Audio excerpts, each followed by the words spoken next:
మన దేశంలో పురుషాధిపత్యం కొనసాగుతున్న రోజులివే. మహిళలు ఇంట్లో వంటగదికే పరిమితమై ఉండే రోజుల్లో పురుషాధిపత్యాన్ని వ్యతిరేకించి అందరూ ఆశ్చర్యపోయేలాగా తన జీవన శైలిని మార్చుకుంది ఓ మహిళ.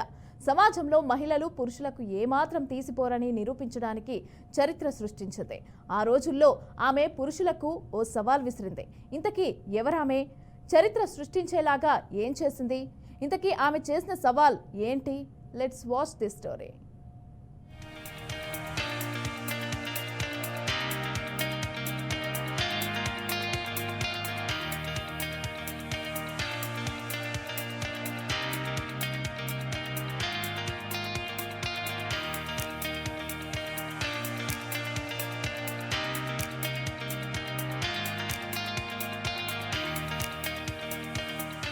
హమీదా బాను 1940 నుంచి 55 మధ్య కాలంలో కుస్తీ పోటీల్లో వందల మంది పురుషుల అహంకారాన్ని మట్లో కలిపిన ఘనత మన బానుది. ఆనాటి ప్రజల వ్యతిరేకతను, ఆరోపణల్ని ఎదుర్కొని భారతదేశ చరిత్రలో తొలి మల్ల యోధురాలిగా చరిత్రలో నిలిచింది. కుస్తీ పోటీల్లో ఆమె చూపిన ప్రతిభను గుర్తించిన అప్పటి మీడియా ప్రపంచం అమెజాన్ ఆఫ్ అలీగఢ్ గా హమీదా బానుకు పేరు పెట్టుకుంది. 1954లో మే 4వ తేదీన 1 నిమిషం 34 సెకండ్లు మాత్రమే కొనసాగిన రెజ్లింగ్ మ్యాచ్ లో ప్రముఖ రెజ్లర్ బాబా పెహల్వాన్ ను ఓడించి చరిత్ర సృష్టించింది. ఇప్పుడు డూడుల్ రూపంలో ఆ యోధురాలికి గౌరవం ఇచ్చింది గూగుల్.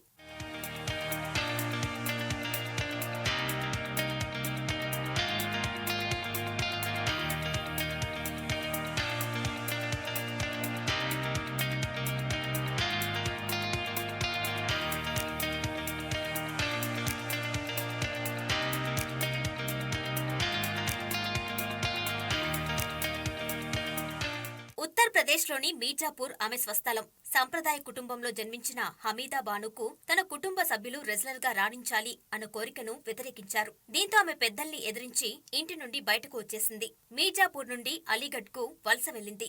అక్కడే ఆమెకు సలాం పహిల్వాన్ తో పరిచయం ఏర్పడింది.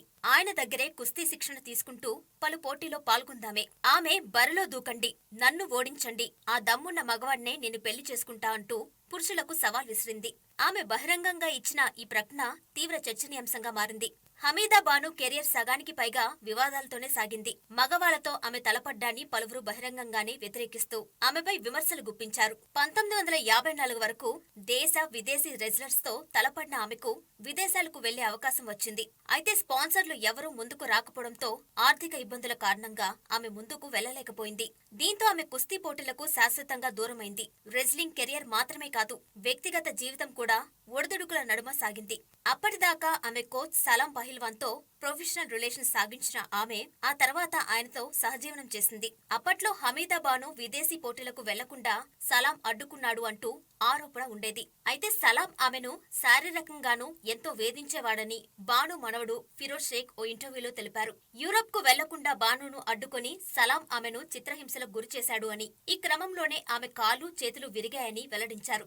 సలాం బానులు విడిపోయిన తర్వాత ఆమె కళ్యాణ్ అనే ప్రాంతంలోనే ఉంటూ పాల వ్యాపారం కొనసాగించింది.